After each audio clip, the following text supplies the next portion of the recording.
If we could stand for the flag salute. I pledge allegiance to the flag of the United States of America and to the republic for which it stands, one nation, under God, indivisible, with liberty and justice for all. We'll have a moment of silence.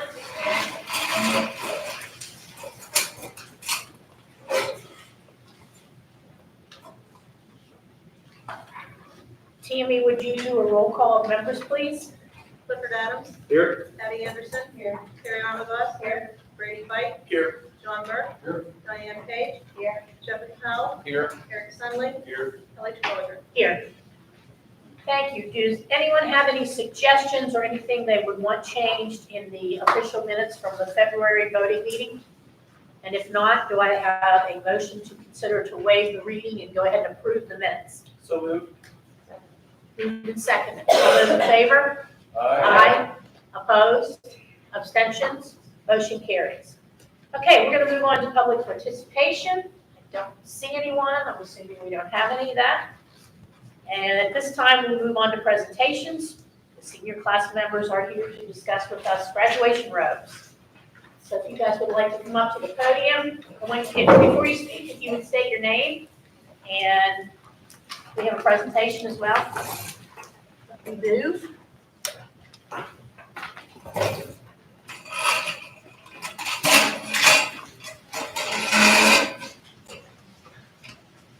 My name is Kyla Morrison. My name is Colleen Brownstead. My name is Madison Hilbrink, and we're all members of the senior class. And I'm also Grace Farley.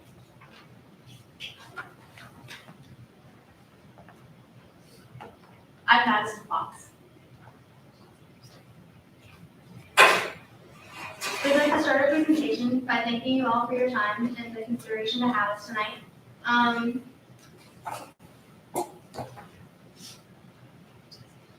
So the reason we're here tonight is we would like to have the current policy, which is all students to wear blue gowns at our current graduation ceremonies. We would like students to have the option to wear blue or white gowns, no matter gender or identity. So far in our process, we have followed the student complaint process. We first met with Dr. Jordan. We then met with Dr. Jordan and Dr. McDivitt. We next sent out a Google Form survey to all students at our high school level, asking certain questions on how they felt on the cap and gown policy. We then sent a letter to Dr. Jordan and Dr. McDivitt, as well as the school board, asking to be here. And finally, we have this presentation.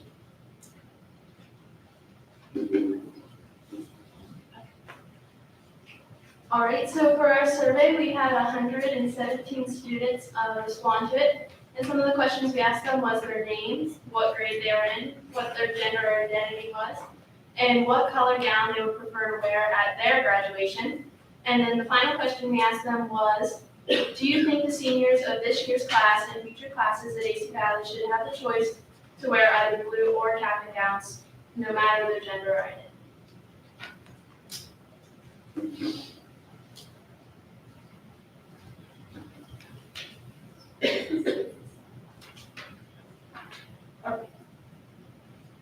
So as you can see, this is just a general breakdown of the student responses. So we had a lot of seniors who voted, both seniors and juniors that wanted to vote on this issue. We did get a lot of just seventh and eighth graders that wanted to vote, but you can just see like the data distribution. And this is also for clarification, this is in the packets that we handed out, so if you guys have trouble seeing it on the board. So out of the 117 students that were surveyed, 48 students identified as male, 68 students identified as female, and then we had one student that also identified as female. And then for the preferred color gowns, we had 62 students who preferred white, and we had 55 students who preferred wearing blue at their graduation. So the important comparison between these two is by allowing, like, we wanted to see if, if students wanted to, pick blue or pick white. So you can see that even though typically the boys in the past have traditionally worn blue, girls in the past have traditionally worn white, we have students that, that doesn't necessarily align with the 48 that picked male, the 55, then we have blue, and then we have 68 that answered or responded female, and then 62 that responded white for the color. So there are some changes in discrepancies between gender identity and the preferred color gamma graduation that students are using. So the final question that was on, the final question that we put on our Google Forms was, do you think seniors from this class and future classes, no matter their gender or identity, should have the freedom to choose either blue or white gowns for graduation? The response to the question, 102 out of 117 people voted yes, that we should have the choice whether we would like to wear blue or white gowns. And only 15 people voted that they don't think we should have the choice.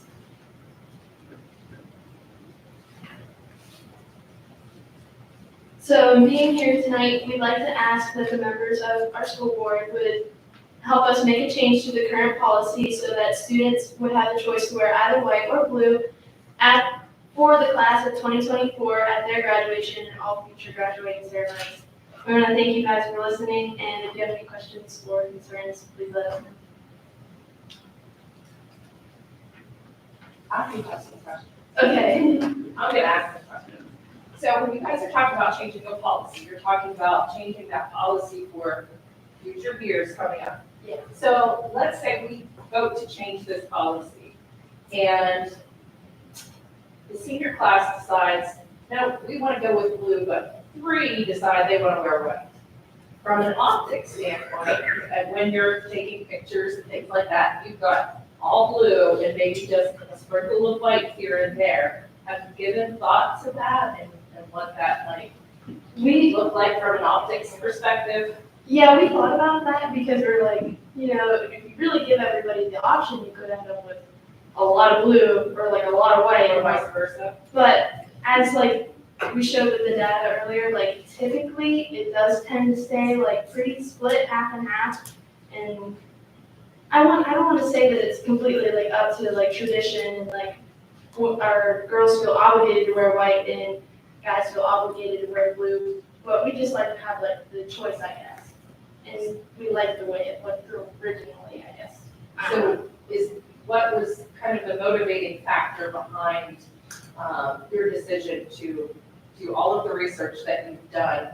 Was it that traditional girls wear white, boys wear blue, you like this color scheme with that? Yeah, I'd say so. Like, ACV colors are blue and white, and we'd like to like represent both colors. And like, I went to last year's graduation and the graduation before that, and I don't know, I just felt like it was a little sad to see everybody in blue. Like less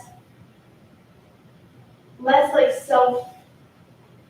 Diversity. Yeah, let me see how we put it in here as the ability to freely express their individuality among a class of over like 50 students. So I don't know. Yeah, and a lot of girls have expressed like in our grade. We don't have very many here tonight because a lot of people are in sports currently, but a lot of girls really want to wear white. And like anybody, I don't want to say that it's just like one or the other, you know what I mean? We don't want to have, or forcing somebody to pick a color, but just the choice to. So what do you, going on, Mrs. Armbo said, what do you think we should do in the future if we end up having 55 blue gowns and 3 white gowns, or vice versa? I mean, If it comes down to it, we could say there's a class of 50, we could have 25 people wear white and 25 wear blue, just have a mix of girls and boys. and my other question was, do we have gowns from last year, correct? We have a few. Some of the gowns that we've used over the years for pictures or this, that, the other, they're getting pretty ragged.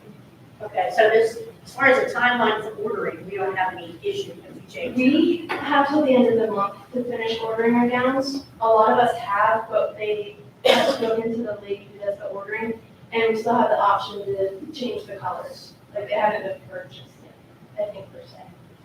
But we're giving our like heights and stuff. Is there a cost difference with the colors, or is it the same Oh, color? it's- Any other questions from board members? Okay. Thank you. Thank you all. for coming. Okay.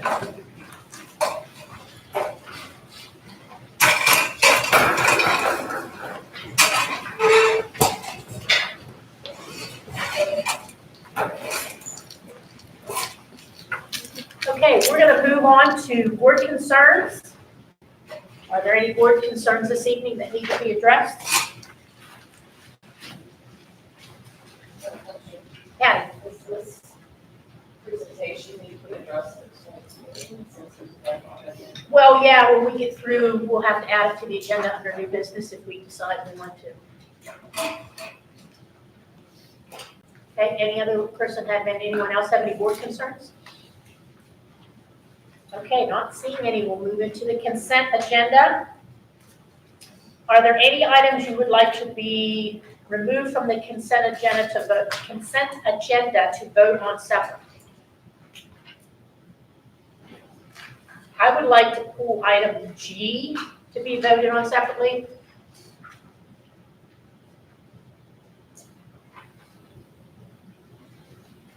So we'll look at Jay also. J also.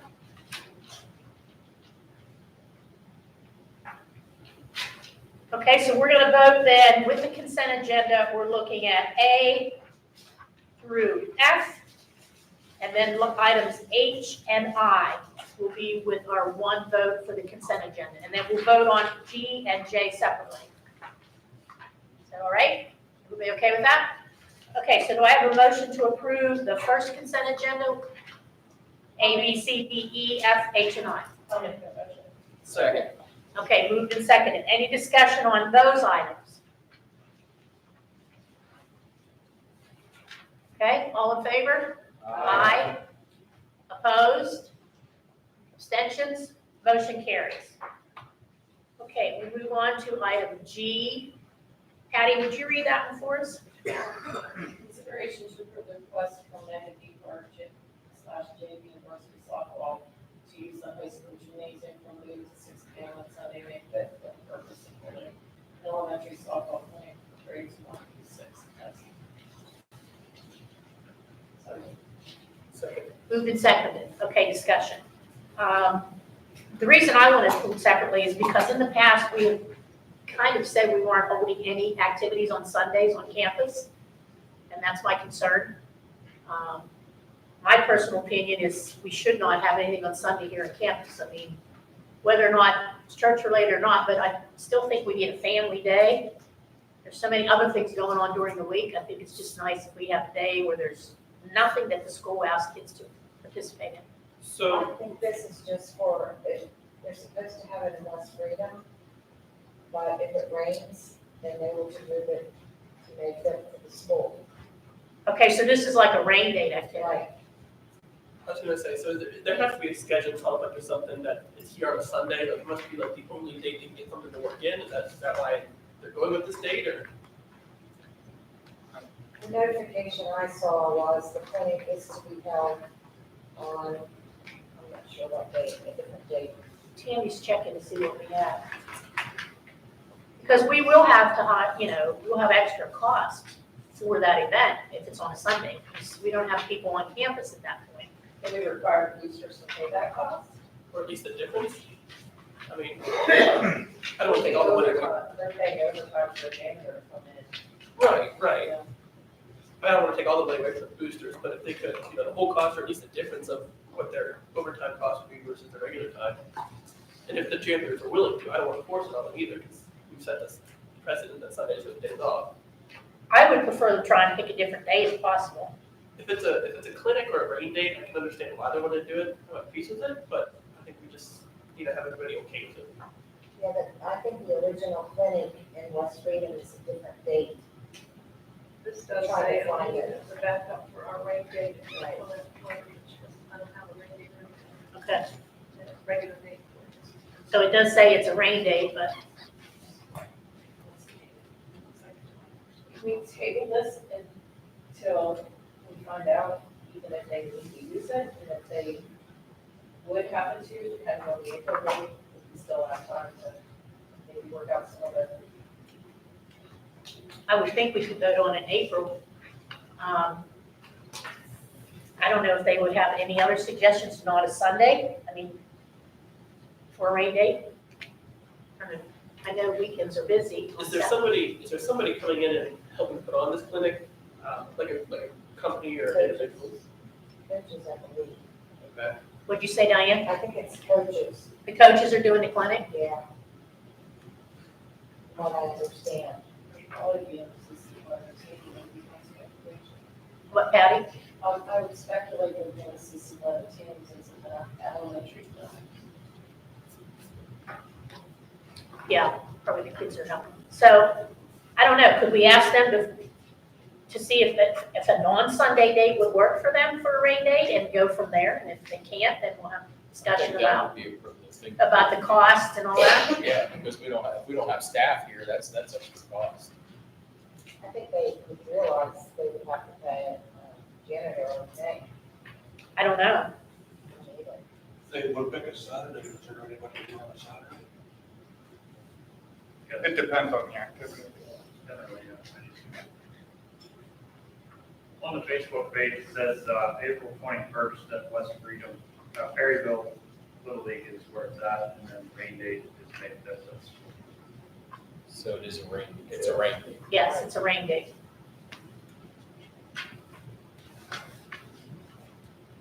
So do we want to table this then till next month? And Yeah, let's send a request to them and see if there's another date that they can pick that's not a Sunday.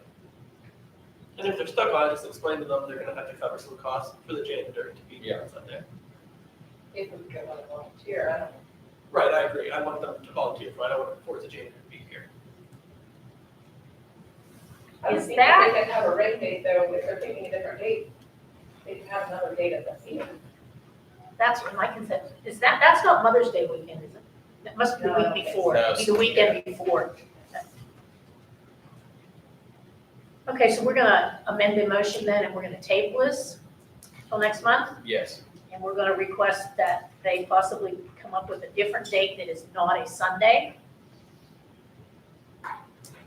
Tammy, can you send that out and ask them, and then let us know? Because we still have time to agree to this at the April meeting. Okay, so we're gonna table that motion, and we'll move down to motion J. Patty, would you read J for us as well? Consideration to approve the request from Senior Rank for non-receivable appropriate documentation to be volunteer with varsity softball team for the 2023-24 season. Second? Moved in second, the discussion.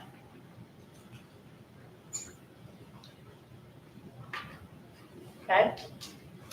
I think we're okay with it, but you will abstain. Yeah. Okay. All right, all those in favor? Aye. Opposed? Abstentions? Aye. Okay, motion carries. Okay, we'll move on to finance and purchase. Patty? Kick it to the treasurer. Issues here, so. Yeah, we usually do A through G. You can make one motion. You may not get those back. Through, A through G. Right. Yes. Okay, I'd like to increase, items A through G, and, I'll just, do you want me to read them all as well? You don't have to. We just basically So I'll say just paying the read bill. those A through G and, move to those, as a motion. Second. Okay, moved and seconded. Any discussion on any of those accounts? Not seeing any. All those in favor? Aye. Opposed? Abstention? Motion carries. Cafeteria report. has a report that they didn't have to copy out for all of you, so. I just stated the number of meals we served last month, which was 12,157. Our maintenance take up this last end of February and the beginning of March is, not only did we have one dishwasher go down, we had them both go down, but thanks to a fantastic maintenance department, one of the elementary schools went down for a couple of days. And more work funding was in on Friday to get us back up and running. So, we did have a few extra hours here and there between the staff and the high school because it was taking us a little longer to finish up at the end of the day with the dishes than it had in the past. Dr. McDivitt has been receiving quite a few emails for Granite Town breakfast expansion. I don't want to go into all of it. I've explained here what I think at the high school we could do to expand and maybe pick up some more high school kids to eat. And for me, that would be offering a grab and go type service in a very handy location in the high school that the kids could pick up between that first and second period. Because we get a lot of kids that come in the door at the last minute at the high school. They're not coming in before class to eat. I do think maybe if we have that handy, they could come by. Thing is, we need a POS system. I need somebody to operate it. So I'd be looking at some staff, and then they would also need to be able to eat in the hallway and in the classroom. Now, looking at the grant, what they're doing is they're giving around 10,000, so that's really not going to cover a ton of that cost. And when I looked into it further, both of our buildings just met the 50% qualification that you had to even apply to the grant. But then they sent us another list that was a list of schools that were priority, and then there were 1,191 of them above 75%. So looking at that, I think the idea was probably sneaking into that grant when we did not make that list is probably not an option. So I am checking into more of them when he sends them. I check them out, and I do get on PDE and look all the time to see if they've got anything coming that's going to help us. It does look like breakfast is going to remain free. I don't see that changing. And also, this year our free kids were free, but the reduced students started out at a reduced cost. Partway through the beginning of the year, USDA came out and said, you know what, those reduced cut kids are going to be free as well. Although I've not seen an increase in the reimbursement for the reimbursed kids. So they're getting a free lunch, but we still will be reimbursed at a reduced rate. So I'm curious to see if they will change that as they continue doing this, instead of having 3 separate rates of reimbursement for free, reduced and paid, that if they're gonna keep reduced, that maybe they'll just get rid of that qualification altogether and either go to a free or paid student. And in doing that, I'm hoping maybe that might give a little bit of a break to our paid kids. I'd really like to see them come up with something. At a conference on Friday, it looks like USDA wants to, again, reduce the sodium starting in the 2025-2026 school year. The federal government and state legislators now are coming together, and they are trying to write a law and pass it that is going to take that ability for USDA to continue to cut these programs to a point where what we're buying to feed the kids at school is so expensive because of the amount of it that's being produced, the amount of production cost that goes into it for the companies, and the dairies are struggling because they are now getting to the point where they're going to have to take the natural sodium out of milk and try and figure out ways to make this decent still for the kids. So I'm glad to see that the government stepping in and saying, hey, this is getting a little out of hand, and we're going to kind of try and put a stop to some of that. Finally, yesterday, Monday, so Friday, yeah, what's going on? But this morning you did notice that they had finally marked all of our sections of our administrative review as completed. They haven't done the final check mark and said it's finished, but I did attach what they have sent to us so far, which were the first page would be the recommendations. The next page just gives you a list of everything that they looked at, a very general list. And then the last page is sort of the only section that's left to check off for them is the closed section, and then the one administrative review, corrective action, discipline, or not discipline, but procedure that I had to fix, which was one of our school board policies that I had an older policy. There was an updated one. I uploaded that, and everything was good to go. So I'm kind of starting to see the end of the tunnel. We also had our final food safety inspection report by the Department of Ag. Everything as usual because of the maintenance staff. and the kitchen staff and custodial staff was fantastic. So both of those health inspections have been done, and that report is due to PPE in June, due to them, and I've already sent it in on the 27th, and it is finished. And that is all we have. Thank you. I'd like to consider grouping, I, anybody who doesn't have any objections to that. I think we'll have to do, The IU has to be separate. Yeah. Which one? the IU has to be separate. So, I for K first, I for J, I for, yes, I and J first. Okay. Both of the IUs, they be done together. I would think so, yes. So I'll do I and J, and put forth the consideration to approve I and J, as written on the agenda. So, Moved and seconded. Any discussion on either?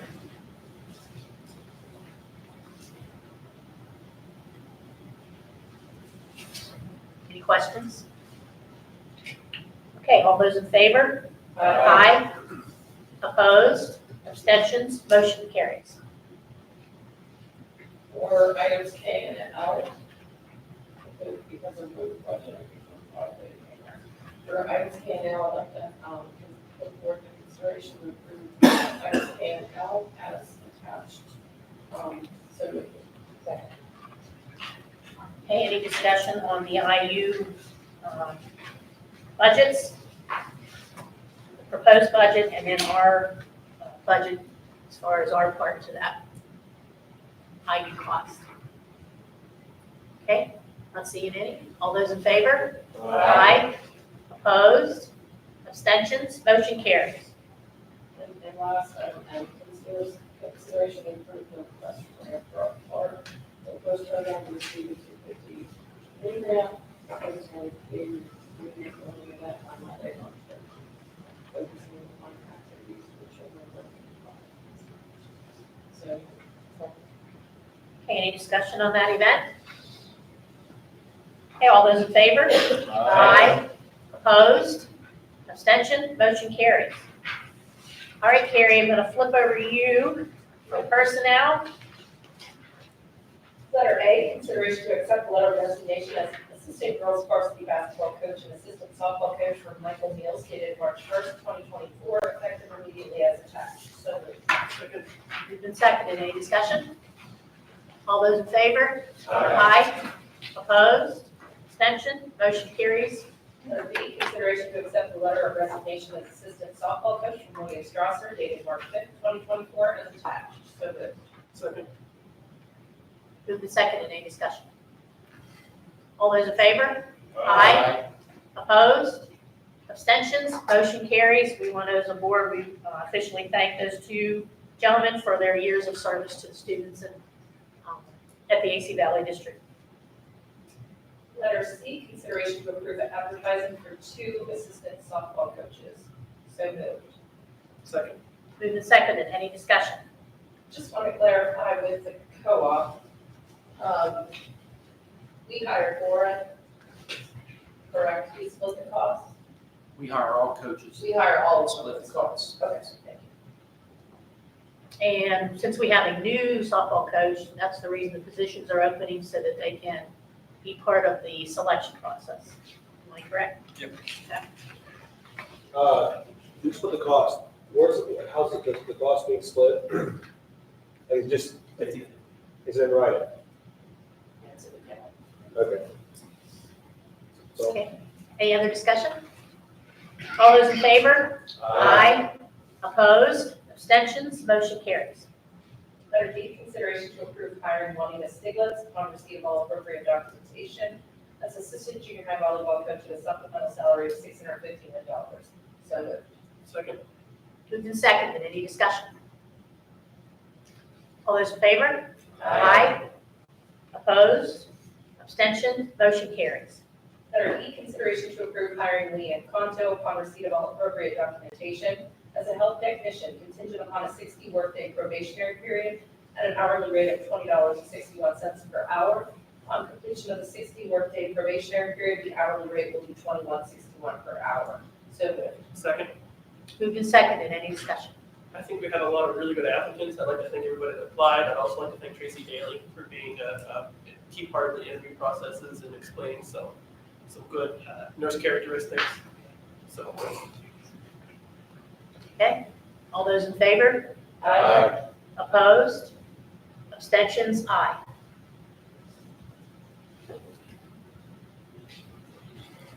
All right, letter F, consideration to approve hiring Sydney Rankin as a long-term substitute primary level elementary teacher beginning April 1st, 2024 to fill maternity leave for employee number 372. All required paperwork is currently on file in the district office. So moved. second, Moved and seconded, any discussion? she has the correct certification to cover for the splash. She's got a emergency certification that we've used her in similar positions. We did advertise, we don't have anybody with a certified elementary special education degree apply, so we were able to choose. That's fine. I just want to make sure we had everything correct there. Okay, any other discussion? All those in favor? Aye. Opposed? Abstentions? Aye. Thank you, Clifford. Letter G, consideration to approve advertising for a pre-K to 12 technology education teacher for the WSTU facility. So moved. Okay. Moved and seconded, any discussion?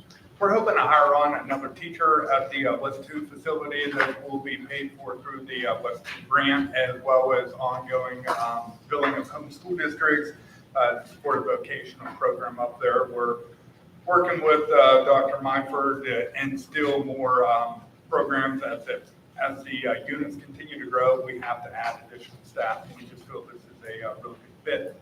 I did contact PDE. We could use this person for a variety of different certifications, providing education to our students out there. And I can add to that, I sat in a meeting this morning with Westview staff and some of our key staff that are involved in this, and everyone thought that would be a great idea that we get that person on board, so. All those in favor? Aye. Opposed? Abstention? Motion carries. Letter H, consideration to approve advertising for a director of education. So moved.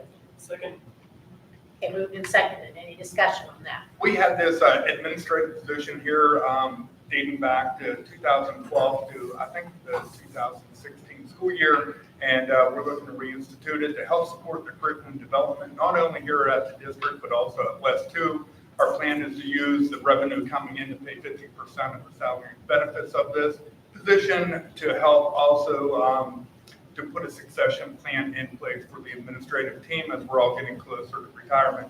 This person would primarily focus in on curriculum development, federal programs, help learn transportation from Mrs. Sherman, and continue to work with various programs within the district as well as the West 2 program.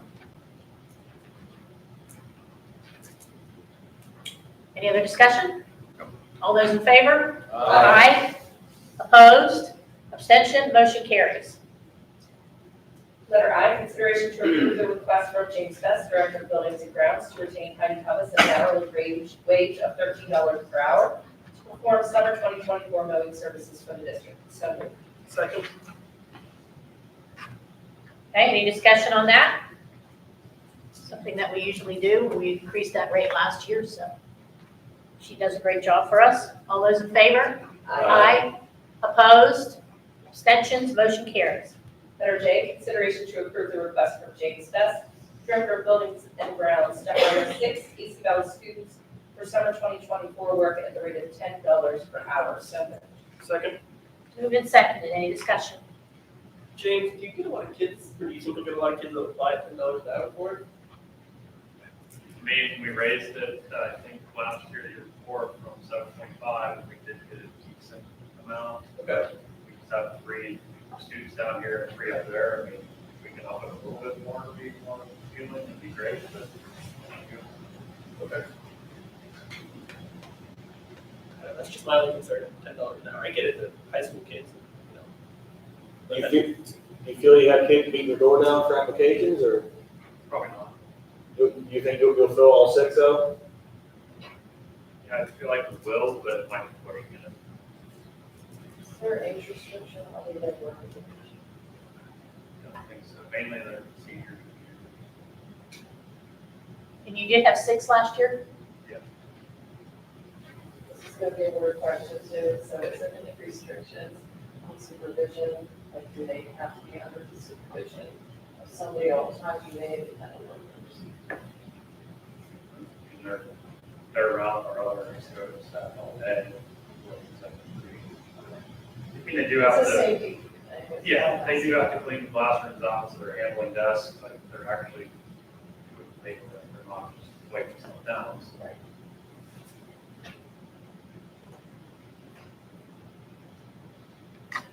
Any other discussion? All those in favor? Aye. Opposed?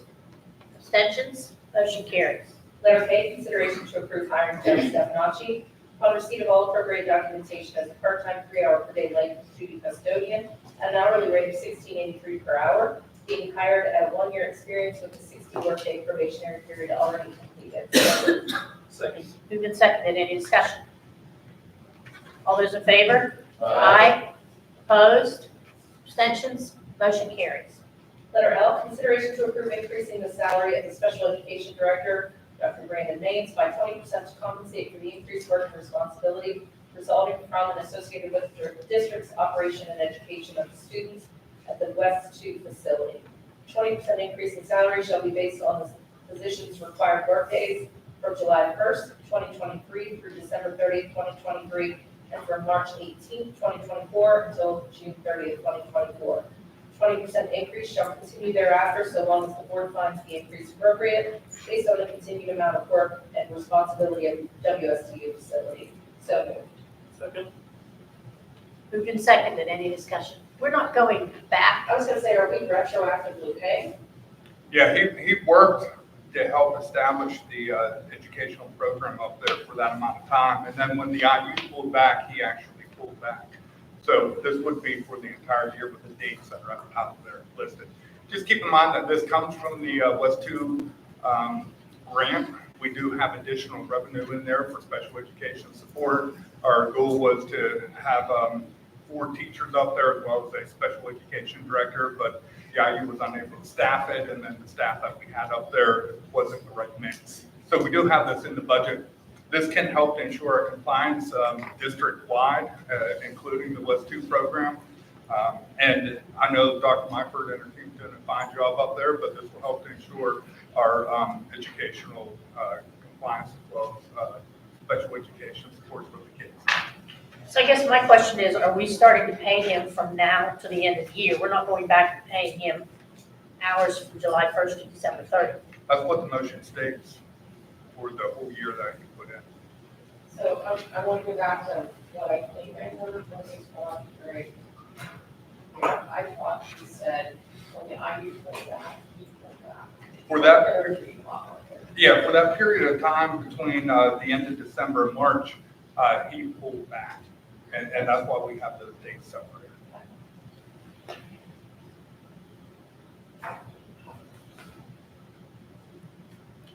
Overall, what is the rough cost of this payment here?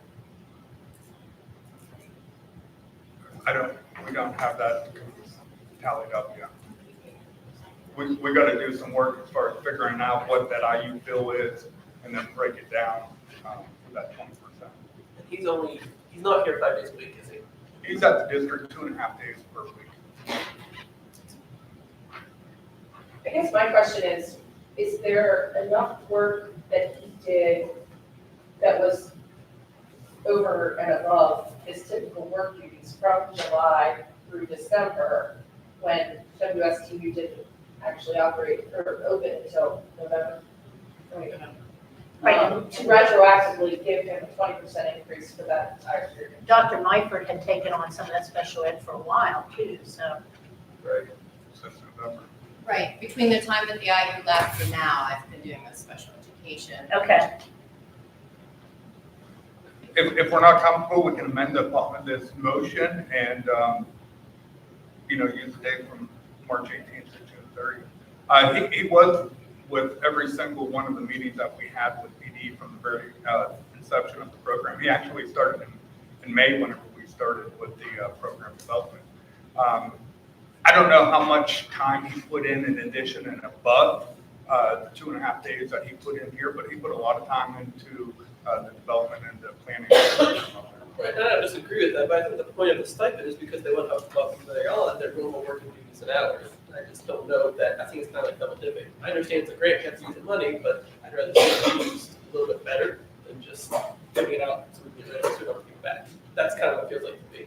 Yeah, I'm not opposed, I was just looking for the justification for that time frame. I understand the March 18th. Yeah, I was kind of thinking that's where we were starting until the end of the year Right. because he's picking it up as Right. becoming the total director of Yeah. it. I would agree with that, but prior to March 18th, I'm just not sure that it's justified. Do you have a way to quantify what he did work? I mean, I'd have to talk with him specifically to see exactly what additional time he put into it. I know the amount of time that he was serving AC Valley, he put in, quite a bit of time with the program development. That 20% above and beyond, I don't have that information. Can we do this? Can we amend the motion to encompass the time frame of March 18th through June 30th, and then ask him to provide some more supporting information, and then we can review maybe at the next board meeting the retroactive piece? I think that's a good idea. Perfect. I think it will clarify for us just to make sure that we're understanding what What he did. the to stipend is justify for. that. I mean, there's others that we granted a stipend to. We knew they were on board from the beginning and the hours they were working. And I'm not saying that he didn't, I'm just saying, besides the 2.5 days that he was here a week, was he putting in 4 days. 4 days? 4 hours. Yeah, 4 hours on Saturdays, 4 hours, I don't know. I mean, we're assuming he's going to pick that up now because Yeah, we are asking him to do more than what he has been doing. and even if he doesn't, like, if he can't quantify that in the number of hours, just, with a list of the additional duties that he took on, or some of the additional projects or students, or, All meetings. Okay, so since you made the motion, Carrie, would you like to amend it? yes, I will amend that to remove, the retroactive date of July 1st, 2023 through December 30th, 23, and, simply make that 20% increase, effective March 18th until June 30th, 2024. So, Second. Okay, moved and seconded. We're voting on the amended motion now. All those in favor? Aye. Aye. Opposed? Abstentions? Motion carries. and letter F, consideration to accept the letter of intent to retire on July 24th, 2024 from Tracy Quayle as attached. Tracy has been an employee with the district since October 1992. So moved. Second. Moved and seconded. Any discussion? We would like to say no, she can't retire because she's a great employee, but kudos to her for making it that far and hopefully she can enjoy her retirement. All those in favor? Aye. Opposed?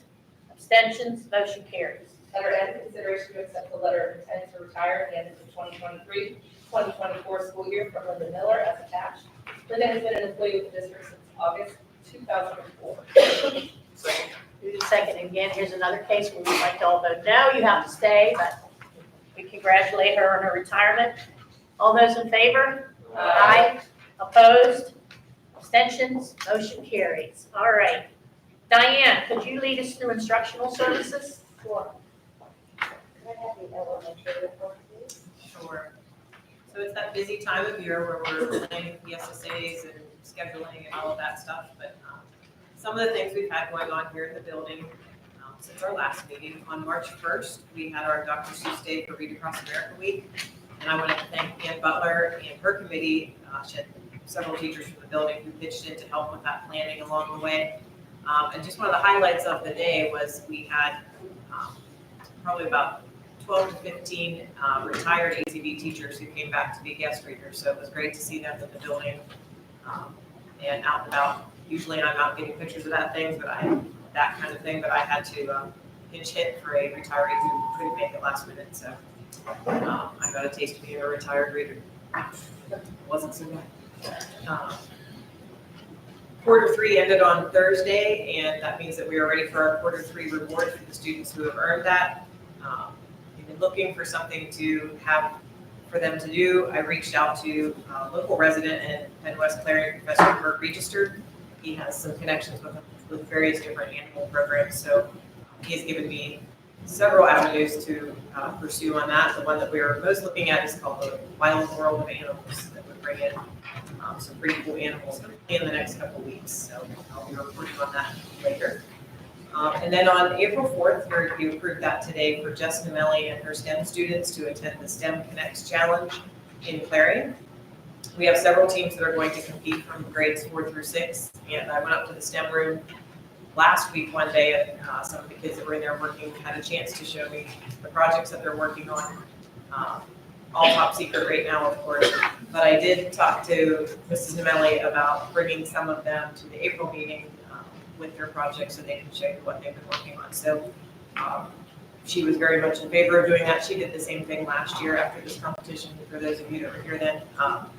So she just has to reach out to the students and their families and make sure that they can attend, but I'm hoping that we will have them here to show off their winning projects next month.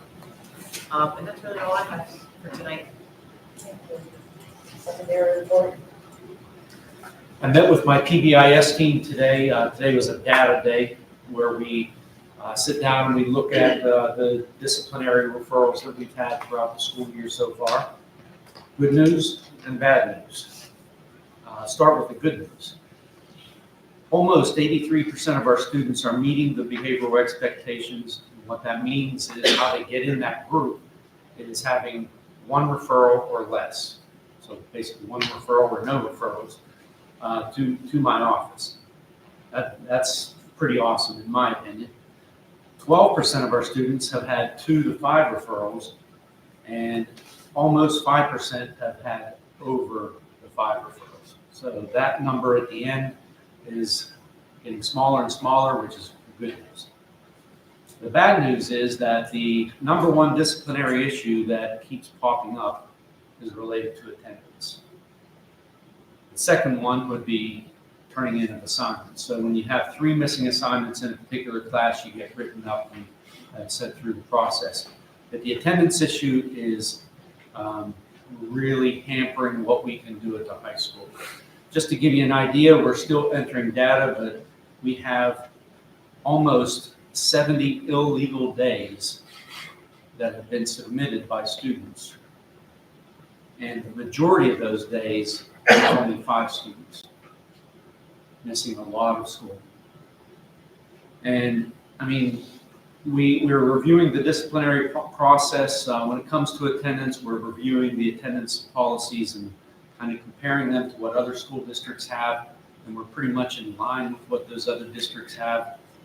But we really, really, really need parents to review that process with their kids. Because there are a lot of excuses being turned in, and they don't meet the criteria for the state of Pennsylvania for a legal excuse. The second part of the problem is we require excuses to be turned in within 3 days after your absence. So if you miss Monday, Tuesday, Wednesday, Thursday, you should have your excuse with you. And we have some students, it takes over a month to get the excuse. So we are looking at those processes, and we're going to be talking about solutions and trying to figure out what we can do to get students to come to school and why that's occurring. But it's not an easy solution, I can guarantee you that. But that's the work that we will be doing over this final quarter before school's out. You'll probably hear some more discussion around those issues because that will then be changed in the handbook if we do make any of those adaptions to what we already have. Mrs. Logan and I, we've started a meeting with classes regarding scheduling, and I'd like to present a scenario to you what our problem is. If you remember last year, we it was approved here that we would turn reading at the 7th and 8th grade level into a full year class. Previously, it was just half a year, and then we'd switch classes, and another class would come in for half a year. But our data showed that we needed that reading class to be a full year, and it has helped. What it has done, though, is at the 8th grade level, scheduling is extremely tight. In fact, we have some 8th grade students that don't have any study halls this year. If they choose both chorus and band as electives, along with some of the other electives that are just tossed in as part of this cycle, they have no study halls.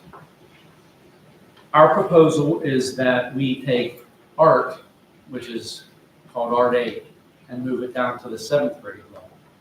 7th grade has a little more flexibility. A lot of those students have maybe 1.5 study halls. So it would only impact them by half of a credit, so to speak, because the Art 8 is actually just a half-year class. And so with the board's approval, I would like to move that Art 8 down to Art 7. I spoke with Mrs. Forsythe. She doesn't feel that the curriculum would change. And it would make it much easier to impact the schedule moving that to 7th grade. And we can come back to that if, I don't know if you want to have a board vote on that particular issue. Is that something you want us to decide tonight? I would rather the board make the final decision on that than not. So I assume, I don't know, we're looking into, that the art is for the junior high area so that we have the art expectations. Would Yes. it be 7th and 8th grade? It could be offered in the 8th grade as an elective. There are students that take art every single year. They love it. So that would open that up. Right now, currently, it is not a 7th grade. Figured out that like, there's some kids that just need that because they need it. Right? Yes. So it seems to me we could be more flexible and have it both, so they can have it all. I don't know what that does to your teacher schedule. Well, And there's no reason they could be combined, I don't think. Currently, as it is, we require it at 8th grade. So that's why it's in the schedule the way it is. Making it an option as an elective for those students that you're talking about that really love art and want that to be a part of their life, I don't see it being a problem because then they at least have a choice. If they want art, maybe they could give up, something else. But I would like to keep it as a required class. I would just like to move to the 7th grade where we have more, holes in the schedule, so to speak. So every 7th grader would take art, Correct. but 8th grade, if it was elective, then that would be another prep for the teacher, correct? You No, I can't combine can, them because they're taking it in 7th. So they've already taken it in 7th grade. But couldn't they take, if they combine it, couldn't they do something that? they could bump up to Art 1. Or 8th grade, if they were to put it. So it wouldn't be taking the Art 7 class, it would be taking Art 1. Correct. And you would just, and she's already offering that class. We already offer it. We just lower the grade level to grade 8. Yes. Okay. So we wouldn't be creating a new class or asking her to do more preps. No. Okay. Does that make sense, Patty? And she's been wonderful as far as flexibility.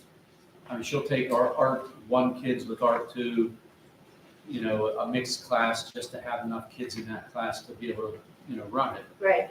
And Art 3 with Art 4. So she's done a wonderful job being flexible as far as that part goes. But those students would be in Art 1 as an 8th grader, kind of an accelerated course because they had that experience at the 7th grade level.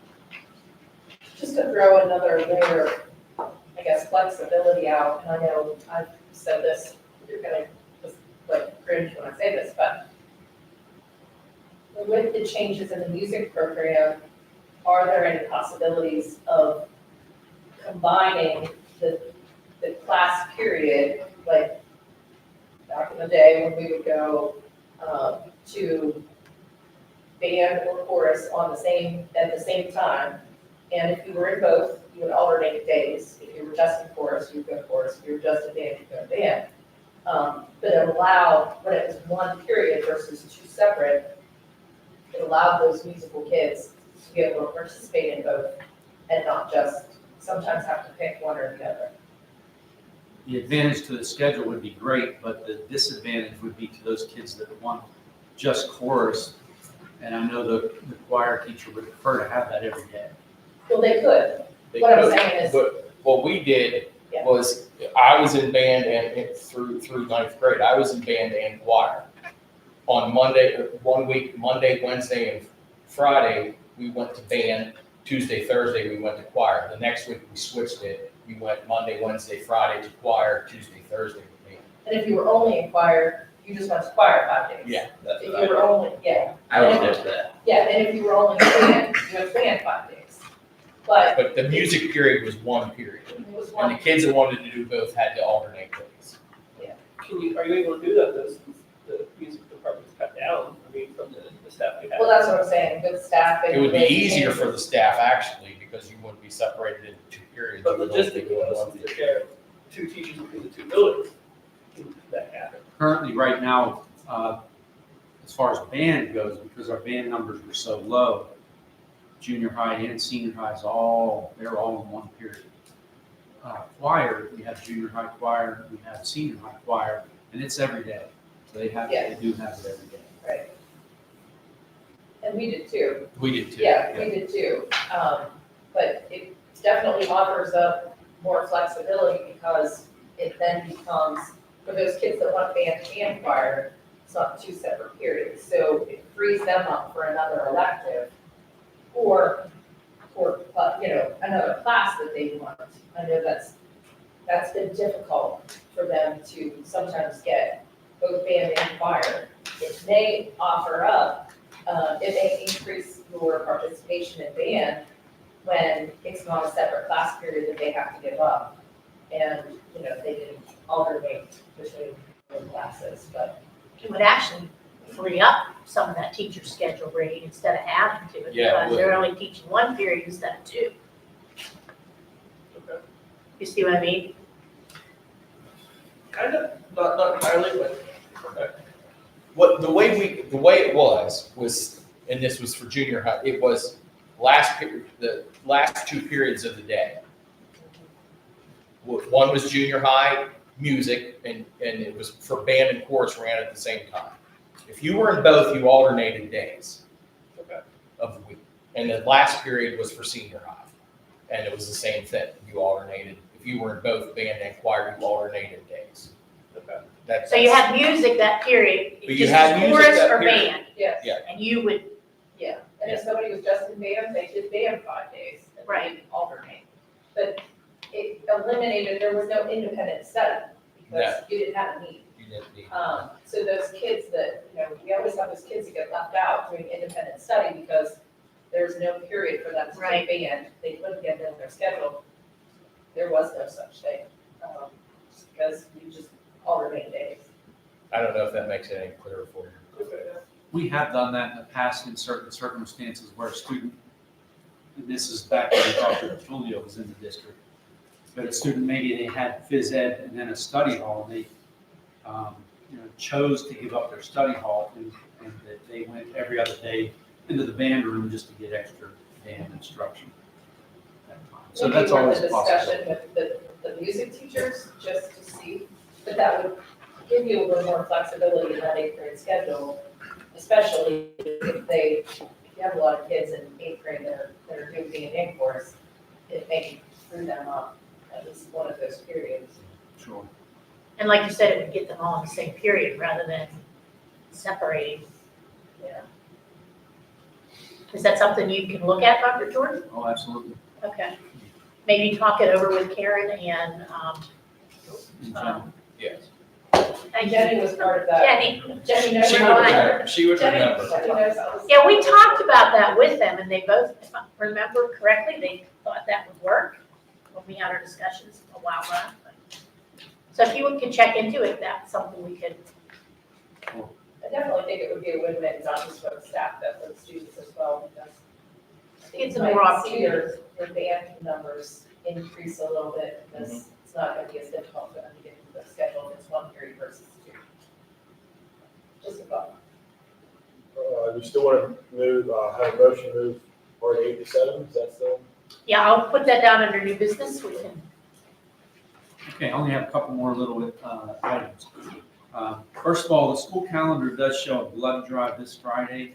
Just as a reminder to the community, all blood drives were canceled because of, they just don't feel we have enough numbers to come here, or less important.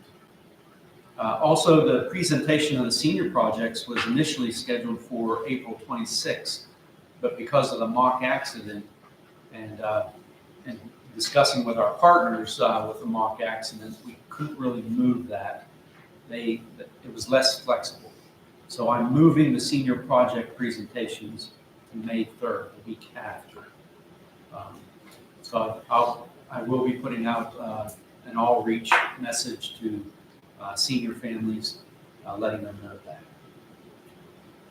Finally, one last thing about athletics. The spring sports are in full swing. We have a huge problem with transportation, and Mr. Sherman is just frustrated and hamstrung simply because we don't have enough contractors.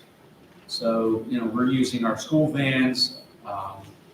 We are using a lot of creative work with the people that we do have employed through the district. We're reaching out to other districts to see if they have contractors that can help us. But it's really been a struggle. We have made agreements with students that are old enough to drive so that they sign off saying that they could drive practices, which normally a lot of times we haven't done that. But we're still just running into a lot of headaches.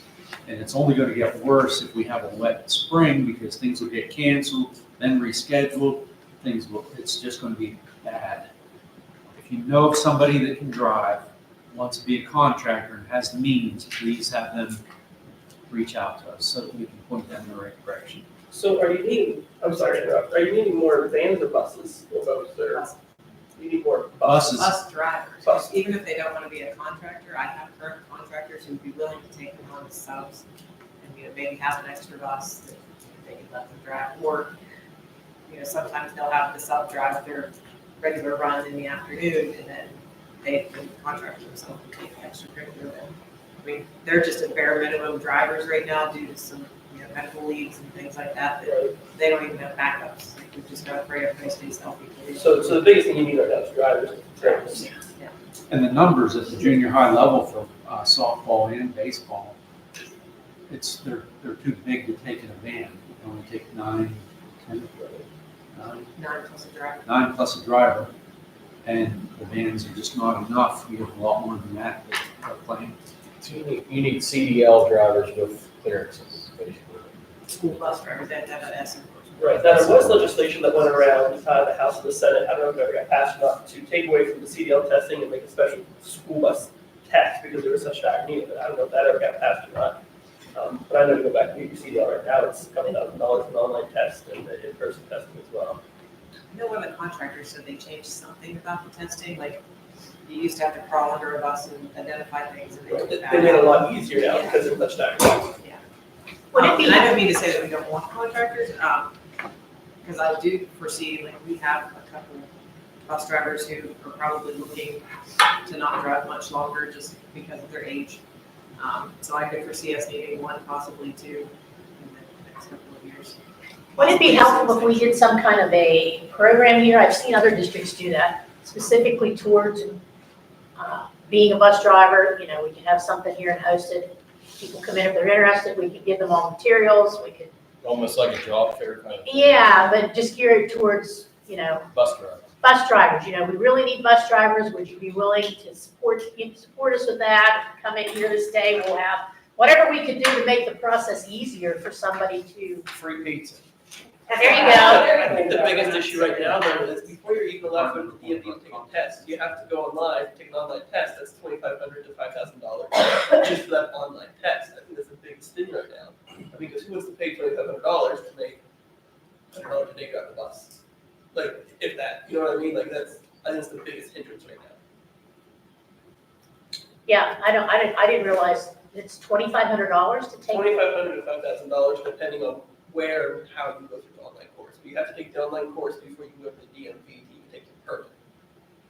That's ridiculous. Yes. It's all changed in the last 2, 3. I didn't realize they charged that much. Yeah, So that's, to become a school bus driver, you gotta go in there and pay Well, $2,500 you to get a take. For CDL. I don't know if that legislation got passed to change it, to make it a little easier to get your school bus license. But for your regular CDL, which would cover your school buses with the passenger endorsement, was $2,500. Is that something we could offer and charge our own rate? Like, could we offer a CDL?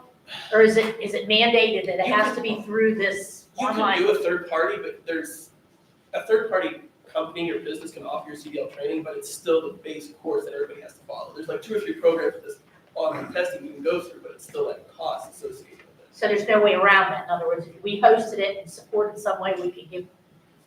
You could offer the training, certification, testing. So that's it, that's the cost. Well, that's You- totally You used to be ridiculous. able to do that, like basically like a apprenticeship bus driver, basically, and, but not since they changed anything. So 2021, I think, so, left started. Right. But then people were going out and getting their permit right before that went through, just because they knew if they didn't get it, it was a costly time.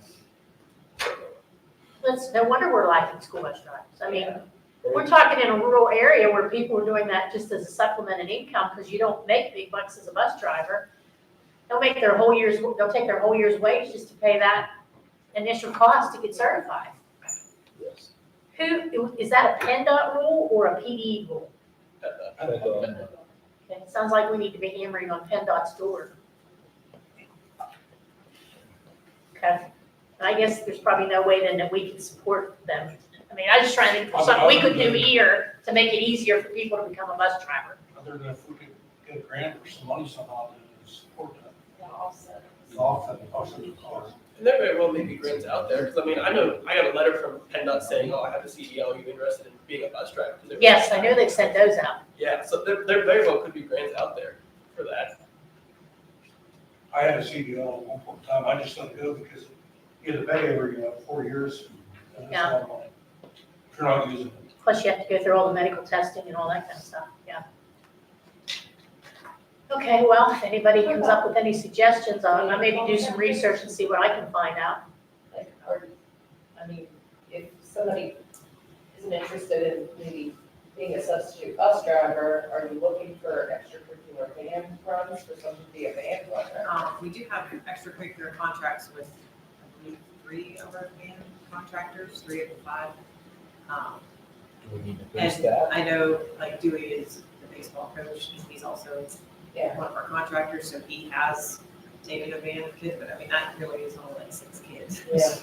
6, maybe 7. Are we combining for practice purposes? Are we combining, like if track and baseball are both at Union, we take one bus? So that's our struggle. Diane, that's my report. Thank you. Can I have a Western Spring Treatment Unit report, please? Yes, so we currently have 30 students enrolled. We still have 6 teachers and myself, and this is spread among 3 units. We're about to open the 4th unit. So that will mean our schedule is changing again. Remember, the capacity would be 5 units, but we have the schedule right now to add the 4th unit, and we're preparing to do that within. So of the 30 students enrolled, we have 28 students that have been claimed by their home school district, which is better than we expected to be at this point. And we have received $103,714 paid to the district, which is spread across 11 different school districts for our billing to this point.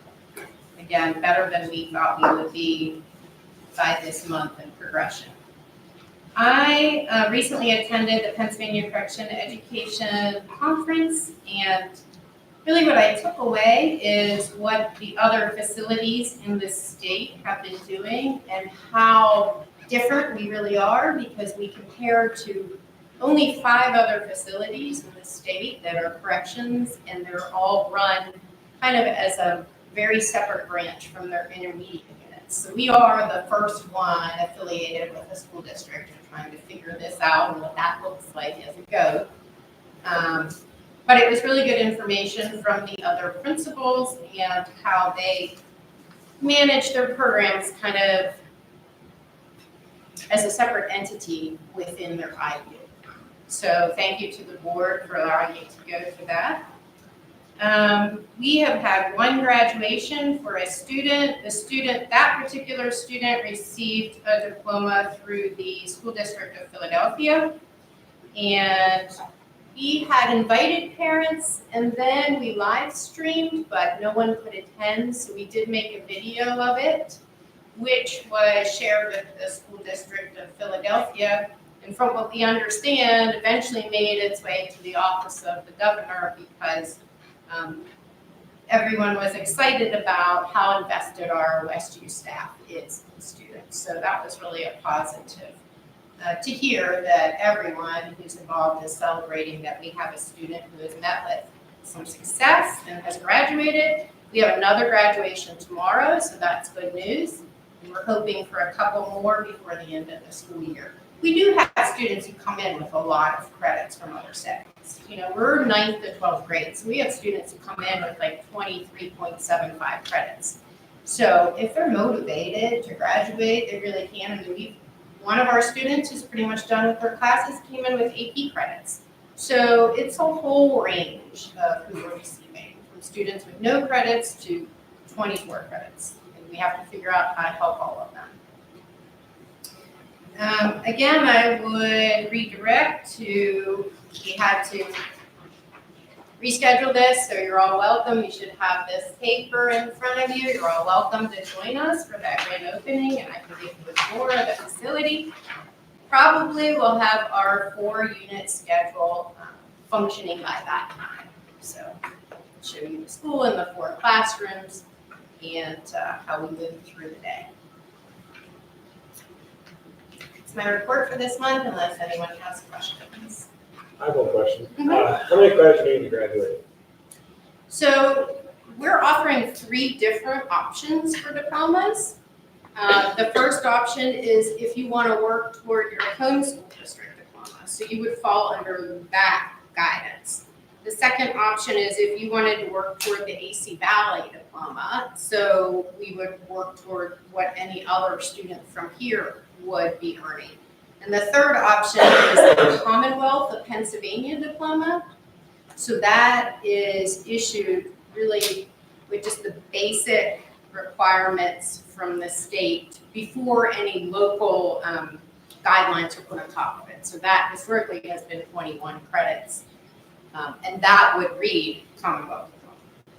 Would not be AC Valley, would not be a home school district. So really, each student who comes in, I meet with them and ask them which one they're looking for, and that's how we know, what credits we're trying to earn. Lee, is this open house all 4 hours, or do you stop in and leave? And You can stop in and leave, yeah. okay. No, you have to stay, Kelly. I didn't know. When she said, they were going to run through schedule and stuff, I didn't know if they wanted us there at 10 till 2 or. Kelly, we can probably schedule you in there if you'd like to stay. Okay. It's a person once you get there. Once I get there, you may not get out. I have a question on the credits. Is there any difficulty between accepting credits across, they're coming in? So, like, AC Valley accepting credits, Philadelphia accepting credits, wherever they're going? And does the Commonwealth accept all the credits? Yes. Commonwealth diploma, we would. And under the recent guidelines, actually there was a board policy that was enacted saying that we have to accept as many as possible and give as much grace as we can. Because of the type of student we have, they qualify under Act 1. So we spend a lot of time trying to gather records from everywhere to give as many credits as we can.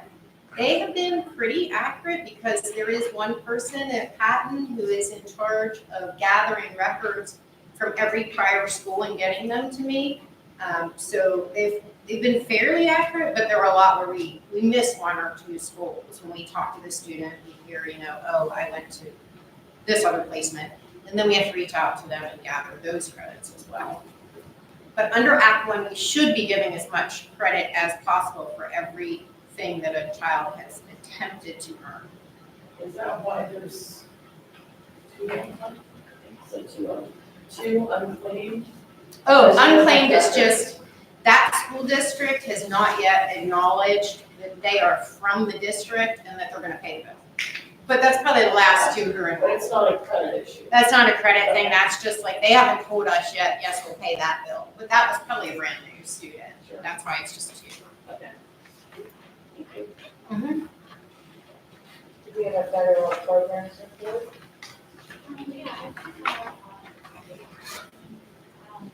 We applied for 3 different ACCV grants. And we found out last week that we were awarded one for the 24-25 school year in the amount of $107,000. $107,700. So that will be for next year, and there'll be a motion for how we would like to spend that. And I'll update you as soon as we hear anything about that too. Fingers crossed. Do we have a district report? Yes, Diane, just a couple updates. The solar eclipse on April 8th. I'm going to give a little bit of explanation and then make a recommendation to the board. This will be a solar eclipse that'll cross part of the eastern United States. The path of totality will go right up the Ohio Valley on the afternoon of April 8th. Whenever the moon moves in front of the earth and the sun, as we all know.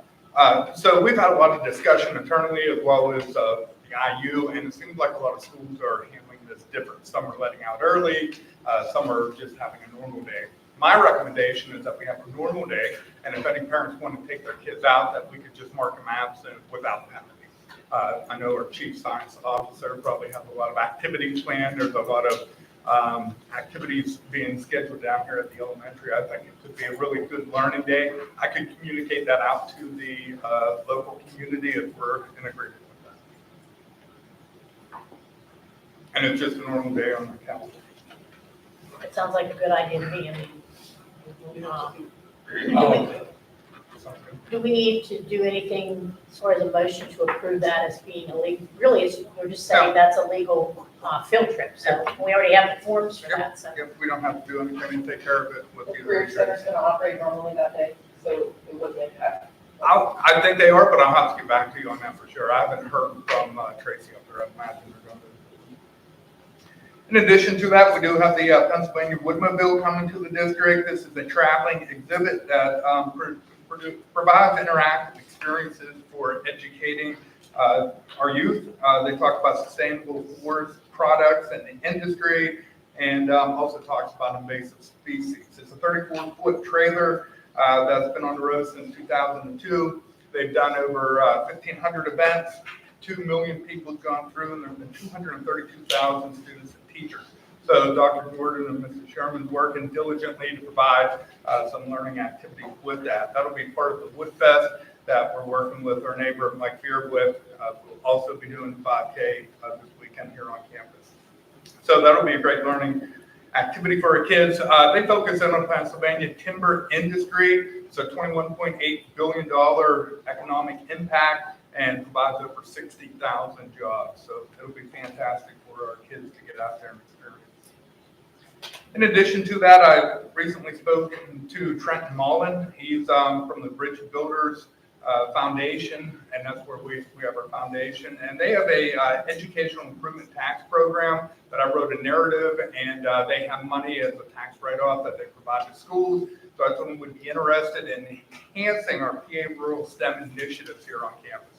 So more to come with that as they continue to build that pot to see how much money is coming into the district to support this program. And then, like Dr. Meifer said, we were out at the Corrections Conference and met a lot of contacts out there. We learned about various different programs, and it was beneficial for both of us. And then finally, in April, we'll be talking about our tax increases. And then in May, Andrea and myself will be presenting the preliminary budget as we continue to gather information internally as well as with the West 2 program. And Diane, that concludes my report. Thank you.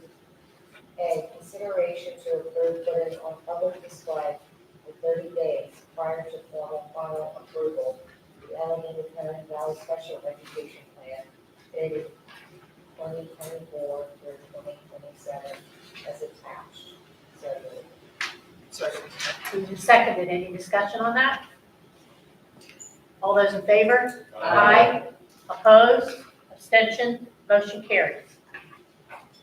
Enrollment numbers for face-to-face student enrollment, RSC, cyber service enrollment, ACV, cyber service enrollment, outside cyber enrollment, IU classroom enrollment, outside placement enrollment, homeschool enrollment, and every STD enrollment dated March 6th, 2024 are attached. Did we have a student board representative today? So at the end of the third grade period, this was last Friday, many students are very grateful that the third quarter was finally over. As for spring sports, spring sports that we have this year are track, softball, and baseball. And the baseball team right now, all the baseball kids are in Florida and they're doing their, they go down, I think they play games at the ESPN facility. They also get to go to Disney World, so they have lots of fun on that trip. So good luck to all of these spring sports teams. As for the senior trip, planning has been going well. Airline tickets were purchased, and students who are attending the trip will have until March 27th to submit their final payment. So all students will be required to pay that $750 for the eclipse. Some of the school board members have reached out to the administration and the science department regarding some activities for the upcoming eclipse. As of right now, I know none of the high school teachers have any events planned, but I can keep you updated with what their future events are for the eclipse. And then prom committee was also able to host daddy-daughter dance, and it's here at the elementary school. I heard from some of the members of the prom committee that the fundraiser was very successful, and all proceeds or all funds that they raised go to support this future fund. That concludes my report. Thank you. School police report is 11 minutes. Second page. Okay. That finishes up instructional services. We'll move on to policy. Brady, would you do policy for us? Sure, I'm gonna lump A, B, and C together. Consideration to approve the second reading of policies 610, 611, and 626 as attached, so moved. Moved and seconded. Any discussion on any of that? All those in favor? Aye. Opposed? Abstention? Motion carries. All right, do we have a facilities maintenance report? The high school, as Stacy did say, we had some breakdowns with the dishwashers. We did have to call Hobart in to have them replace the part. We could not handle that. We were able to learn some procedures for that equipment from the two techs that did show up, so that was a good thing. The steamer at the high school, which was grant funded last year, we do have a leak in there, and we received a contact from the Hobart guys to hopefully get that done on warranty. In the process of working on it now. The boilers at the high school, we are finishing up some work with Rennick Brothers, just some maintenance, different issues we discovered with those. And the elementary, again, that dishwasher, we did have to do some work on. We did that in-house with some pump rebuilds. And at our safety meeting last time or time before, Stacy Redding did come up with the idea of the fire blankets for the kitchen areas. It's a simple blanket in case we would need that in emergency.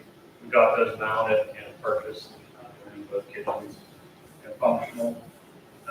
District-wide, as Dr. McDivitt said, we're gonna have the 5K on March 23rd. That's approaching, so we've been preparing with Dr. Jordan on that course route. We're able to fabricate in-house a grooming room for the football fields. It's just another piece of equipment that we did not purchase directly. We're kind of able to build it off of another piece that we rented from the company. I met with Advanced Turf Solutions to look at some drainage and pricing on the football field to try to get that one side drained and get it back playable. I did get some pricing on some new overhead doors for the maintenance garage to be able to possibly get the new van to fit in there to be able to service it and wash it in the future. We got some of the bleachers cleaned and put out. Track equipment's put out. We finished up the Algo intercoms. That was part of that phone grant that IT got. So you're able to make calls from outside the building, basically for deliveries, sporting events, things like that. If you're in a situation, you can call the office. We got those mounted. They're all functional. And NRG reached out a few weeks back. We got to participate in a 2-hour power reduction event that's going to happen tomorrow. So we have to kind of power down some of the bigger units, something that kind of happens every year, I believe. So we're going to partake in that. And just a couple items for discussion at the end. Look into parking lot repairs again. We did have everything partnership 2 years ago. It's holding up fairly well, but it's going to be a substantial cost to get things re-blacktop in the future here, do it in different phases. And just updating one of our pickups and another piece of equipment that are 10 plus years old. So that's all I have to know. Okay, we'll move on to transportation. Who hasn't done one yet? Yes, Clifford, would you mind doing transportation? Sure. Discussion related to 2024-2025 school year transportation comparisons as attached. So, Okay. At this point, Lori has sent some materials out to us as far as what we want to look at for next year. I believe we discussed that we might benefit us to increase the extracurricular runs as far as the wait time. And Lori, correct me if I'm wrong, is that what we thought? Everything else, we were kind of in line with other districts, but that one we could. I thought you talked about the minimum compensation rate too. Okay. And that's for the extracurricular runs. So any thoughts on that? When we looked at basically our formula and what we're paying, we kind of felt we were in line with other districts. That's the only area that we thought we were maybe a little low. Lori, if we were to increase those, would it help you out at all? You know, you have trouble getting them right now? Well, I mean, we're using everybody that we possibly can right now for the extracurriculars. I think it couldn't hurt to entice them to continue searching for drivers rather. I know that like one contractor mentioned to me that like she had stepped back from some extracurriculars because she was burnt out with how many she was having to do. And she was only doing evenings because she had a regular run. But, you know, if it was a little bit more worth their while, maybe they would continue doing it. Personally, I think maybe increase that minimum compensation rate because it's been $92.60 since I took over, and from what I understand, for quite a while, right? And I think with the wait time, ours was a good bit lower considering that we don't even pay wait time until they've waited 2 hours. They give us 2 hours for free. And then we pay the $9.31. You can see the other schools have a little bit higher and they don't have minimum, like 2 hours free. I would think that would need to increase. Is there any possibility of having a conversation with the boosters of all the sports to see about brainstorming that it's going to get potentially worse as retirements happen? So finding additional funding or a different fundraiser to help offset some of that so that maybe there's more of an incentive on those extracurricular pieces. What are the boosters raising the money for? To help offset the additional costs. I mean, we could Because I think if there's gonna be a barrier on this testing here, one of the solutions is to throw some sort of incentive to take the test. It's 25 to 5 per person. So then you have to figure out a offset, right?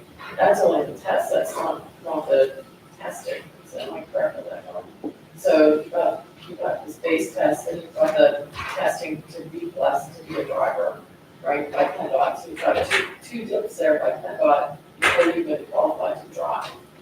So the only thing, you can't make them pass the test, but you can do something that if they pay this amount of money and pass the test, maybe there's a bonus for you for a fixed period of time. I wouldn't think it open. But You're if saying you're for offset at incentives, not $2,500. not for the compensation of the district, you're saying for incentives to So get pursue the drivers, drivers. I think it's gotta figure out a way to get drivers. And we don't have control, we locked on federal reimbursements, right? The mile, where's that, that's like question statement, right? Yeah. So that's fixed. So the only way to release money is to find some way to offset it to incentivize for people to. We want don't to get take federal it. reimbursement on election, just on the regular runs. So you're stuck. Plus, they are contracted, like, we have contractors for that, so. I think we definitely need to look at their wait time. Sitting there for 2 hours not getting anything. Yeah, I would say that we should start from the beginning. Yeah. It would take away the 2 hours. Yes. And just so we're clear, the busing lack is the drivers, that's on the contractor. The school doesn't, right, the contractor is having trouble finding buses, you know. I think, And we don't own any of the buses, and we don't. So hire Bob drivers. Busing, who we have right here, they might struggle finding drivers. So Yes. it falls on them more than the school. Yeah, ultimately, they are the ones who would decide to take on the drivers. Yes. Under their, We use the drivers, so What's raise that? them there. We need them to have drivers. We need the busing, they need Right. drivers. Well, I get that, but you still want to do something that takes a little. Yeah. You know, I guess that's them taking on, yeah, we'll provide the bus for you all year. It's our problem, you know, it's the owner of the busing company to figure out the drivers. I mean, I'm not trying to say it's not our problem too, it is, but I'm saying it lies more on their shoulders than it does us. What can we do to help the That's what I'm contractors saying. out? Yeah, exactly, yes. What kind of incentive Yeah, I can we think give? if we could somehow encourage people to drive, we have contractors who'd be willing to take on the drivers. We don't have buses sitting without drivers in them, right? We have some contractors who have extra buses, but no No drivers. drivers.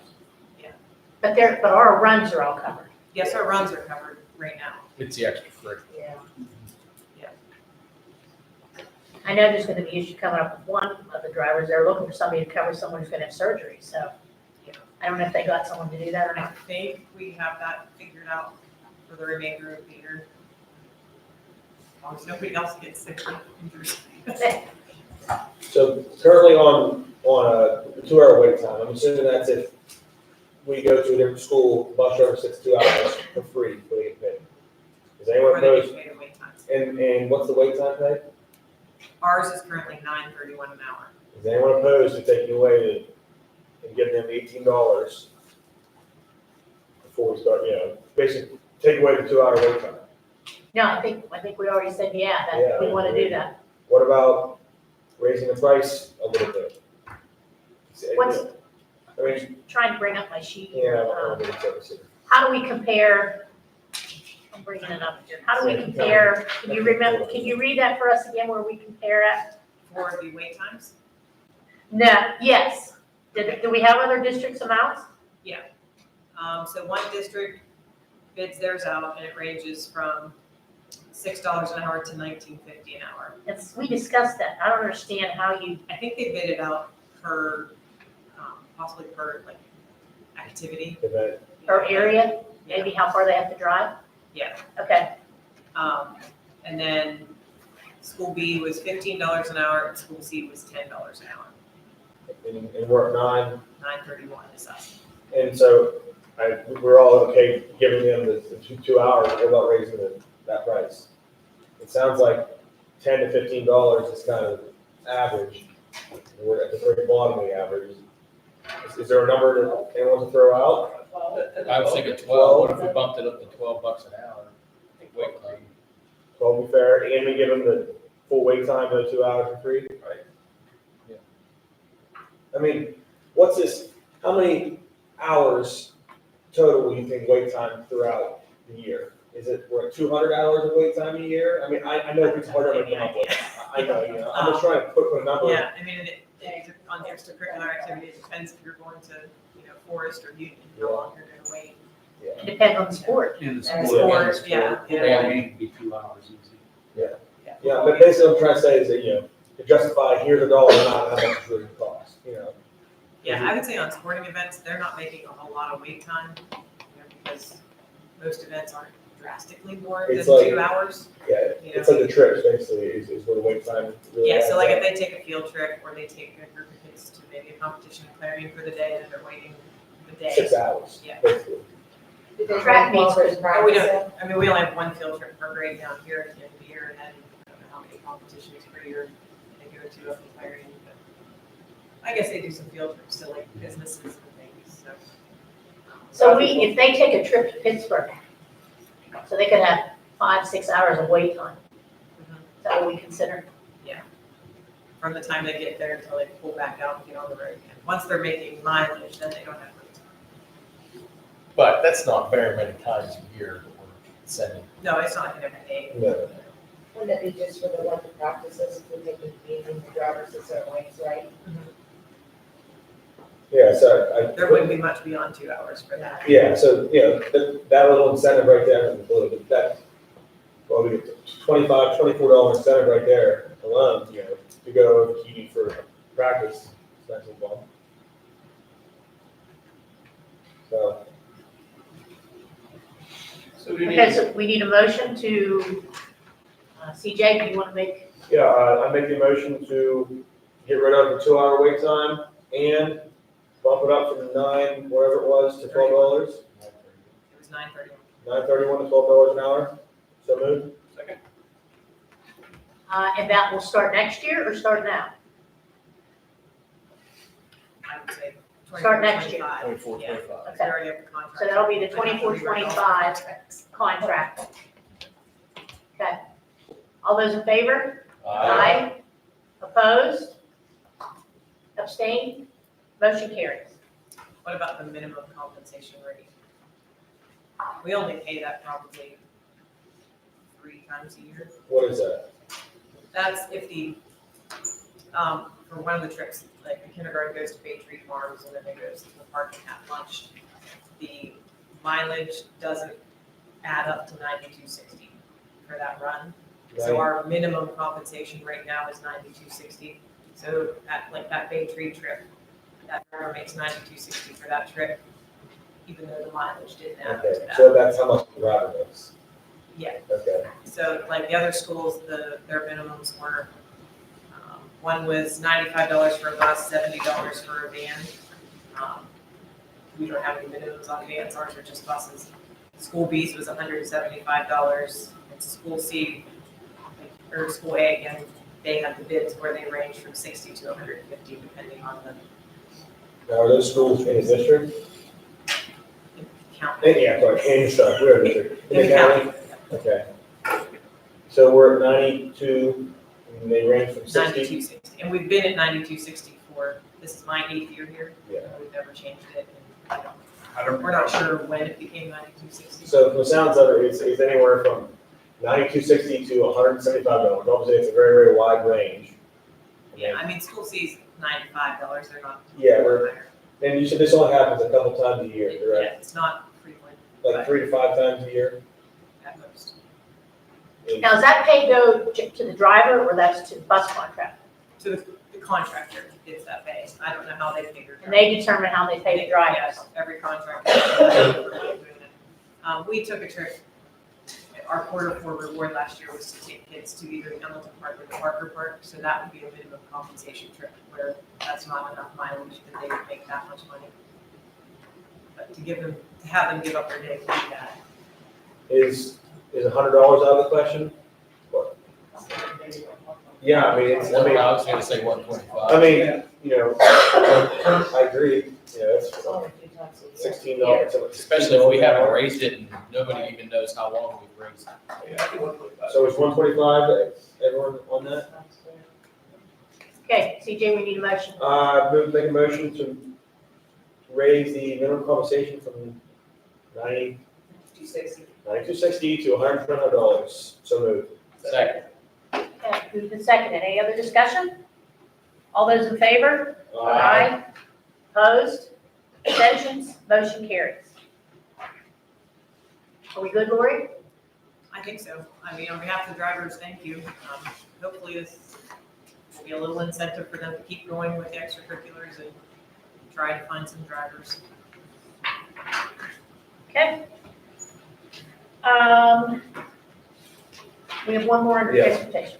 B, consideration to approve the contract between Bobber Buses Incorporated and Allegheny Clarion Valley School District regarding bus 2 as attached. So moved. Second. Moved and seconded. Any discussion on that? Is there anything you want to update us with as far as the need for the new contract? Lori? Oh, I'm sorry. I was writing down there to myself. What did you ask? Oh, is there anything you need to update us about with the need, the updated contract? That was just a switch in bus. The bus numbers, wasn't it? Well, they changed, they went from one bus to another, so it Right. changed the VIN number. But the age of the bus still fell within the same amount of years as their old contract, so we didn't have to change anything except that first page with the bus information. All those in favor? Nothing financial. Aye. Opposed? Abstentions? Motion carries. Okay, we'll finish up with miscellaneous. John, you want to do that? Hey, here's the report. Okay, on through February 26, 2024 job meeting minutes are attached and will be reviewed and approved to the next regular job meeting. What was that last meeting, David? Tracy's working on one of those grants to look at upgrading the facility. The roof is reached its capacity. And then also there's some issues with the water running from the roof and causing some displacement of the brick along the side of that building over there. And then she's got a couple of boilers that she's looking at updating. And then we're also in contract negotiation with professional staff as well. And we continue to meet and have that discussion. There are some kids from some different shops up there, like Allied Health, culinary and stuff like that. They're going to different skills competitions, Hershey and across the state. And they're placing in the national numbers. So I definitely wanted to give a shout out to those kids who are excelling in their shops there and making a name for Clarion County out to the state and the national level.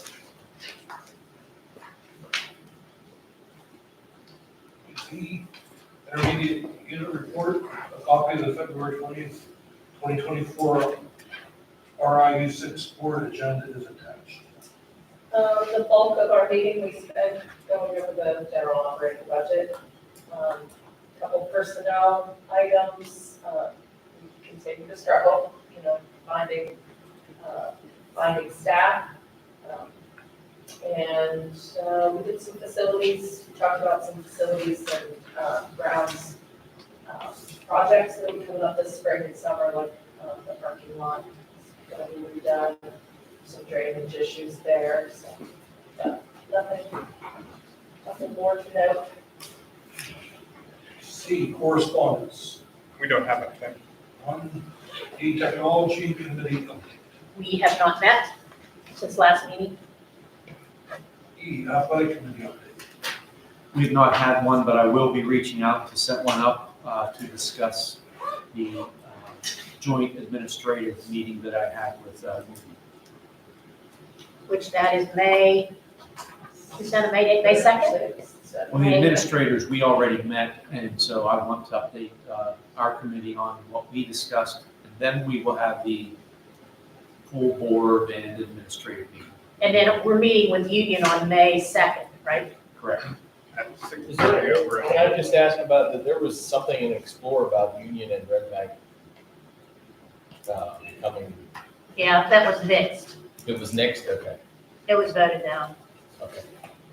It was just one particular board member that was Yeah, and they did some research, and I think Red Knight voted it down to not even pursue investigating it any longer, so. They were looking at a merger, I guess. Yeah, that's what I haven't heard anything else about. And finally, F, Finance Committee update. We haven't met. Okay. Is there any old business we haven't discussed? All right, so we need to make two different motions under new business. One will be Dr. Jordan's request that we move the requirement from Art 8 to Art 7 for all students, move it down to 7th grade. And then we also need to have a discussion about the graduation gown colors. So having that discussion, we accepted retirement letters for an elementary teacher and high school teacher. I did see a motion on there to fulfill those positions again. I don't think we discussed, and the administration hasn't discussed, I don't think, about what the plan is for next year. Okay. So, Make a motion to move Art 8 down to 7. Art 7, so moved. Second. moved and seconded, any discussion? All those in favor? Aye. Opposed? Abstentions? Motion carries.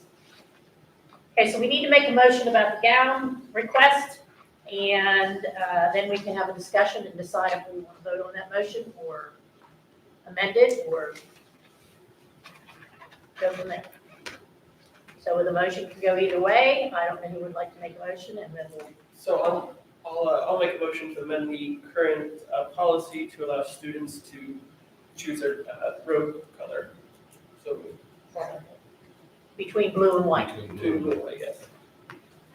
I was gonna say that. Yeah, I think we need to clarify it's Let's not between give blue them and white. my apologies, my apologies. So first off, I definitely want to thank. Wait, do we have a second? Second. Patty, second, okay, discussion.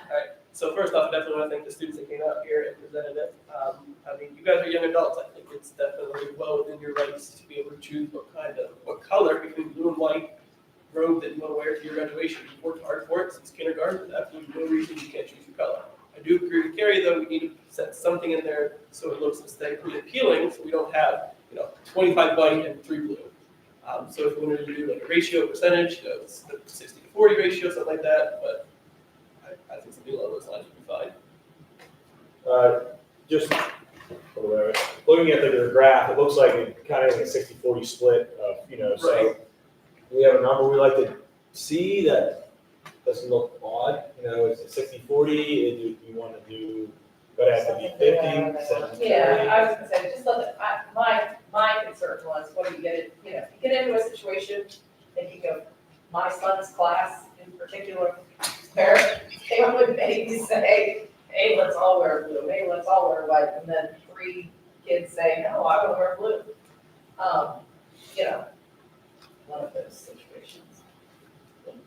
Because I can see a few kids, like, trying to, that could happen, but can't talk or kind of like figure that placement out, so it can come there.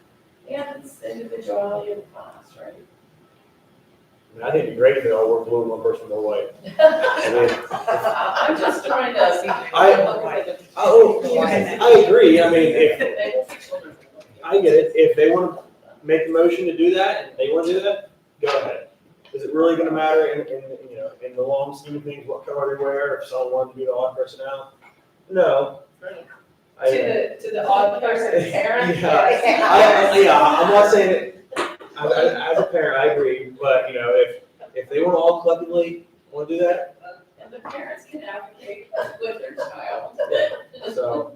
For years, it always was the girls wore Yeah, white. you're right. Boys wore blue. Yeah, and according to, There's a reason why we changed it. Yeah. We were really trying to promote equality amongst the students and align the colors with the turkey colors. We were hoping to get more staff members there that are them in white and seniors wear blue if they do.